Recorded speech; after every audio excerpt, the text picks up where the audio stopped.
وہاں حاضری سے خوشی ہوتی، جب یہ احساس ہوتا ہے کہ یہ وہ جگہ ہے جہاں میرے جیسا بد نصیب وہاں کھڑا ہے جہاں حضور کھڑے، پھر پتہ چلتا ہے۔ اور اسی لیے حضرت سعد بن ابی وقاص جیسا آدمی جنہیں دنیا میں حضور نے کہہ دیا کہ جنتی، لوگ کہتے تھے مسجد اقصیٰ جاؤ، حالانکہ مسجد اقصیٰ کا کتنا ثواب، 500 نماز کا ثواب حضور نے فرمایا، مگر وہ کہتے تھے میں مسجد اقصیٰ میں جا کر نماز پڑھوں نا، قرآن میں ذکر ہے اس کا، ہمارا پہلا قبلہ تھا، انہوں نے کہا اللہ کی قسم مسجد اقصیٰ میں نماز پڑھنے سے مجھے قباء میں جا کر 2 رکعت نماز پڑھنا زیادہ پیارا ہے۔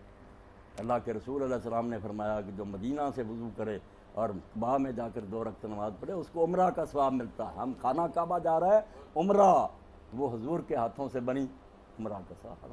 اور ابن عمر رضی اللہ تعالیٰ اسی لیے ہر ہفتہ وہاں جاتے تھے، 2 رکعت نماز پڑھ کر آتے تھے۔ تو میں کہتا اب کس منہ سے ہم اللہ کا شکر ادا کریں؟ کوئی ہے ہم میں یارہ اور ہمت، فضل ہو گیا اس کا کہ ہمیں بلا لیا۔